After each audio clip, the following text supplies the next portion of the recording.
Life mission, Haritha Keralam mission എല്ലാം centralise ചെയ്തു.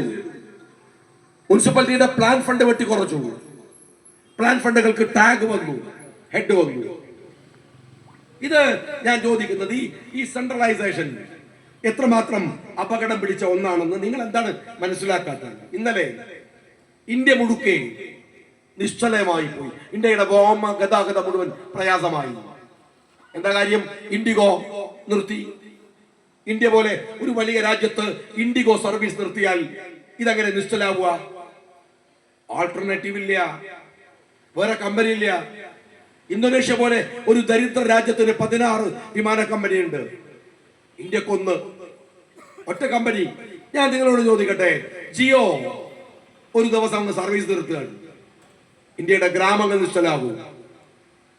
ഇന്ത്യയുടെ BSNL ഉണ്ടോ?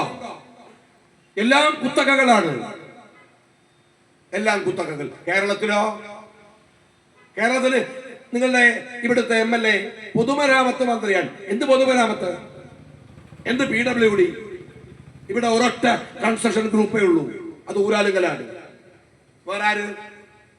ഊരാലുങ്കൽ എന്ന് പറയുന്ന ഈ മന്ത്രിമാരുടെ കള്ളപ്പണം വെളുപ്പിക്കാനുള്ള സൊസൈറ്റി അല്ലാതെ, ആ കുത്തകയല്ലാതെ. തെരഞ്ഞെടുപ്പ് വന്നാല് ഫറൂഖിലെ രാഷ്ട്രീയക്കാരൊക്കെ കോൺട്രാക്ടർമാരെടുത്തല്ലേ ആദ്യം പോവാ? ഇപ്രാവശ്യം പോയിരുന്നോ? പോയിരുന്നെങ്കിൽ അവർ ഓടിച്ചു കുന്നുകയറ്റും. അവർക്ക് പണിയില്ല, പണി മുഴുവൻ ഊരാലുകളിലാണ്. ഊരാലുങ്കൽ എന്ന് പറയുന്നത് മുഖ്യമന്ത്രി പിണറായി വിജയന്റെ അടക്കമുള്ള ബിനാമി പണം ഒളിപ്പിക്കാനാണ്. ഞാൻ നിയമസഭ എന്ന് പറഞ്ഞു, അതിന് മറുപടിയായിട്ട് ഞങ്ങളുടെ തെളിവ് ഹാജരാക്കാം. ഇല്ല എന്ന് പറയാൻ കഴിയോ? മൊത്തത്തില് ഈ കുത്തകകൾ പാവപ്പെട്ട മനുഷ്യന്റെ കയ്യിലേക്ക് അധികാരം എത്തിക്കാൻ ശ്രമമില്ലാതിരിക്കുക, ഇവരുടെ ഒരു ഏകീകൃതമായ ഭരണം, ഇത് അപകടകരമാണ്. ഈ സെൻട്രലൈസേഷൻ അപകടകരമാണ്. എന്നിട്ടോ ഞാൻ ചോദിക്കുന്നത്, ഇത്ര വ്യാപകമായ അഴിമതി നടന്നിട്ട് ചോദ്യം ചെയ്യാനുള്ള ധൈര്യം ആർക്കെങ്കിലും ഉണ്ട്? പാർട്ടി എന്ന സംവിധാനം ഉണ്ടാവും, അതിനൊരു സെക്രട്ടറി ഉണ്ടാവും. VS അച്യുതാനന്ദൻ മുഖ്യമന്ത്രിയായിരുന്നപ്പോ പാർട്ടി സെക്രട്ടറിക്കാണ് പവർ. കാരണം പാർട്ടി സെക്രട്ടറി പിണറായി വിജയനാണ്. പിണറായി വിജയൻ മുഖ്യമന്ത്രിയായപ്പോ പാർട്ടി സെക്രട്ടറിക്ക് വല്ല റോളുണ്ടോ? ഗോവിന്ദ എന്ന് പറഞ്ഞ് നടക്കാനല്ലാതെ കുറെ പൊട്ട സ്റ്റേറ്റ്മെന്റ് ഇറക്കും. വല്ല അധികാരമുണ്ടോ? ചരിത്രത്തിൽ ഇന്ന് വരെ 12 മുഖ്യമന്ത്രിമാരുണ്ടായിട്ടുണ്ട് കേരളത്തില്. മുഖ്യമന്ത്രിയുടെ മകന് ED നോട്ടീസ്, മകൾക്ക് ED നോട്ടീസ്, മകന്റെ അമോഷം വേറെ വഴിക്ക് കിടക്കരുത്. ഇവിടെ ഈ തമിഴ്നാട്ടിലൊക്കെ പോയാൽ തിരുട്ട് ഗ്രാമം എന്ന് കേട്ടിട്ടുണ്ട്. ഇതുപോലെ ഒരു തിരുട്ട് ഫാമിലി ഇന്ത്യയിലെ ഏതെങ്കിലും ഒരു മുഖ്യമന്ത്രിക്കുണ്ടോ? എല്ലാരും കള്ളന്മാരാവുക, അങ്ങനെയുണ്ടോ? കുടുംബടക്കി കക്കുക. മുഖ്യമന്ത്രിയുടെ വലം കൈയായിരുന്ന ശിവശങ്കരൻ ജയിലില്, ഇടം കൈയായിരുന്ന വാസു ജയിലില്, ഇടത്തും വലത്തും നിന്ന പത്മകുമാർ ജയിലില്. അതാണ് കേരളത്തിലെ ആരോഗ്യമന്ത്രി ഒരു ദിവസം നിയമസഭയിൽ പറഞ്ഞത്. സാർ, ഈ കപ്പൽ കുലുങ്ങില്ല സാർ, ഈ കപ്പലിന് ഒരു കപ്പിത്താനുണ്ട് സാർ. ശരിയാണ്, സകല കള്ളന്മാരും കയറിയ ഈ കപ്പലിന് പെരുങ്കള്ളനായ മുഖ്യമന്ത്രി തന്നെയാണ് കപ്പിത്താൻ. വേറെ ആര് വരാൻ? എന്തൊരു കട്ടോളൂ, നിങ്ങളുടെ സ്വഭാവമാണ്. നിങ്ങളുടെ കമ്മ്യൂണിസ്റ്റ് പാർട്ടിയുടെ കോഴിക്കോട് ജില്ലയിലെ ഒരു നേതൃത്വം എടുത്തു നോക്കിയ പോലെ എല്ലാവരും ഇരുന്ന് കക്കുകയാണ്. ആ കോർപ്പറേഷനിലൊക്കെ സ്ഥിതി എന്താണ്?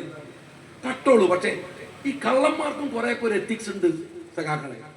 നമ്മുടെ നാട്ടിലെ ഈ ലോക്കൽ കള്ളന്മാര് അമ്പലത്തൊന്നും കക്കൂല, പള്ളിയിൽ കക്കൂല. ഒരു വലിയ നല്ലവരായിട്ടല്ല, അതിലൊരു ബേജാറാണ്. നാട്ടുപുറത്ത് പറയാറില്ലേ, ചതിയിൽ വഞ്ചന പാടില്ല. ഇവിടെ കക്കുമ്പോ അമ്പലത്തിൽ കക്കാൻ പാടുണ്ടോ? ശബരിമല എന്നൊക്കെ പറയണത് നിങ്ങൾ മനസ്സിലാക്കേണ്ടത്, ഈ കേരളത്തിൽ ഇന്ത്യയിൽ ഏറ്റവും ശക്തിയുള്ള ദൈവം ശബരിമലയിലാടുന്നാണ് ഹിന്ദുമത വിശ്വാസികൾ വിശ്വസിക്കുന്നത്. എൻ്റെ സഹപ്രവർത്തകരൊക്കെ മലക്ക് പോണ സ്വാമിമാരാണ്. ഞാൻ ഈ പ്രസംഗിക്കുന്നത് കേട്ടിട്ട് എന്നോട് പറഞ്ഞു, സാറേ ഈ ശബരിമലയിൽ ഞങ്ങൾ മലയാളികളൊക്കെ പോയാൽ എന്തെങ്കിലുമൊക്കെ ചെറിയ പൈസ കാണിക്കേടൂ. എന്നാൽ തമിഴ്നാട്, ആന്ധ്ര, കർണാടക ഇവരൊക്കെ പോയാൽ സ്വർണത്തിൻ്റെ മാലൊക്കെ വലിച്ച് പൊട്ടിച്ചിട്ട് ഭക്തി പാരവശ്യത്തിൽ അവിടെ കാണിക്കണു. ആ സാധുക്കറിയോ ഒരു പെരുങ്കള്ളന്റെ കയ്യിലേക്കാണ് ഇതൊക്കെ കൊടുക്കുന്നത് എന്ന് ഓർക്കറിയില്ലല്ലോ. അവിടെ കക്കുക. നിങ്ങൾ ആലോചിച്ച് നോക്ക്, ഒരു മടിയില്ലാതെ ഇതുപോലെ ഒരു സർക്കാർ നിങ്ങൾ ചരിത്രത്തിൽ കേട്ടിട്ടുണ്ടോ? ഇതുപോലെ ഒരു എത്തിക്സും ഇല്ലാതെ, ഒരു കാഴ്ചപ്പാടും ഇല്ലാതെ എല്ലാം ഈ നാട്ടിലെ ഒരു സിസ്റ്റം ഉണ്ട്. രാഷ്ട്രീയത്തിലായാലും ഒരു മര്യാദയുണ്ട്. നിങ്ങൾ മനസ്സിലാക്കണം. VS അച്യുതാനന്ദൻ കേരളത്തിന്റെ മുഖ്യമന്ത്രിയായത് എങ്ങനെയാണ്? കേരളത്തിന്റെ ഗ്രാമങ്ങൾ, കേരളത്തിന്റെ വയലേലകൾ, മലമടക്കുകൾ, സമരമുഖങ്ങൾ, ആദിവാസി കുടിലുകൾ ഇല്ലേ? VS സ്വന്തം മകന്റെ പേരിൽ ആരോപണം വന്നപ്പോ CBIക്ക് കത്തെഴുതി. എന്താ കത്തെന്നറിയോ? എന്റെ മകനെ കുറിച്ച് അന്വേഷിക്കണം, കൈവറക്കാതെ. ഫറൂഖ് ലോക്കൽ പോലീസ് സ്റ്റേഷനിലേക്ക് കത്തെഴുതാനുള്ള ധൈര്യം കേരളത്തിലെ മുഖ്യമന്ത്രി പിണറായി വിജയൻ ഉണ്ടാവുമോ? മക്കളെ കുറിച്ച് അന്വേഷിക്കണം എന്ന് പറഞ്ഞിട്ട് ധൈര്യം ഉണ്ടാവുമോ? അതൊരു കഴിയോ? പിണറായി വിജയൻ മുഖ്യമന്ത്രി ആയത് അങ്ങനെയാണ്. ഉമ്മൻചാണ്ടി ആക്ഷേപിച്ചിട്ടാണ്. കേരളത്തിൽ ഏറ്റവും ഇമേജ് ഉണ്ടായിരുന്ന ജനകീയനായ ഒരു മുഖ്യമന്ത്രി ഇല്ലേ? വിഴിഞ്ഞം പദ്ധതി കൊണ്ടുവരുമ്പോഴും ആ മനുഷ്യൻ ഫറൂഖിൽ പട്ടിണി കിടക്കുന്ന ഒരു മനുഷ്യന്റെ സങ്കടത്തെ അഡ്രസ് ചെയ്യുകയായിരുന്നു. കൊച്ചിയിലെ മെട്രോ കൊണ്ടുവരുന്ന ഉമ്മൻചാണ്ടിയാണ്. ഫറൂഖിൽ ചെവി കേൾക്കാത്തത് കൊണ്ട് സംസാരിക്കാൻ കഴിയാത്ത കുട്ടിയെ കുറിച്ച് ഡോക്ടർ മുനീറിനോട് പറയുന്നത് കോക്ലിയർ ഇംപ്ലാന്റേഷൻ വേണമെന്ന്. ആ ഉമ്മൻചാണ്ടി കേരളത്തിന് സുപരിചിതമല്ലാത്ത ഒരു രാഷ്ട്രീയ വൃത്തികേട് ഈ പിണറായി വിജയൻ ഉണ്ടാക്കിയത്. ഉമ്മൻചാണ്ടി എന്ന മനുഷ്യനെ ഈ കെടുത്താൻ രാഷ്ട്രീയം പറഞ്ഞാൽ പോരെ? യൂട്യൂബ് എടുത്തു നോക്ക്. ഈ പിണറായി വിജയൻ പറഞ്ഞ വൃത്തികേടുകളുടെ വാക്കുകൾ അതിനകത്ത് ഇപ്പോഴും ഉണ്ട്. എന്നിട്ടോ അദ്ദേഹം കാസർഗോഡ് നിന്ന് തിരുവനന്തപുരത്തേക്ക് ഒരു യാത്ര.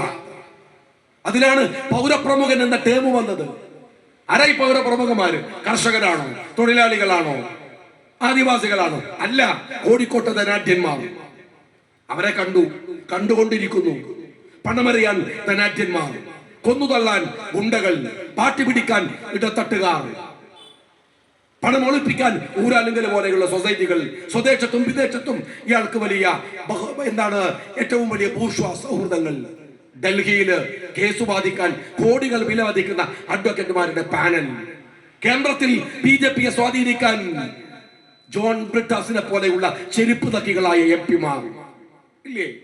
ഇങ്ങനെ സജ്ജീകരണങ്ങളോടുകൂടി ഒരു ഭരണം. ഞാൻ നിങ്ങളോട് പറയുന്നു, ഇത് അവസാനിപ്പിക്കാൻ സമയമായിരിക്കുന്നു. ഒരു കാര്യം ഫറൂഖ് മുനിസിപ്പാലിറ്റിയിലെ പ്രവർത്തകരോട് പറയാണ്. 11-ാം തീയതി നിങ്ങൾ വോട്ട് ചെയ്ത്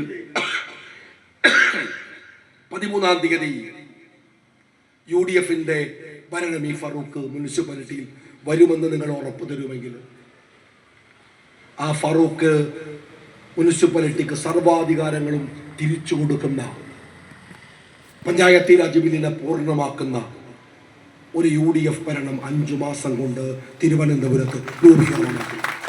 അത് വെറുതെ ഭരിച്ചു പോകാനുള്ള ഒരു മന്ത്രിസഭയാവില്ല.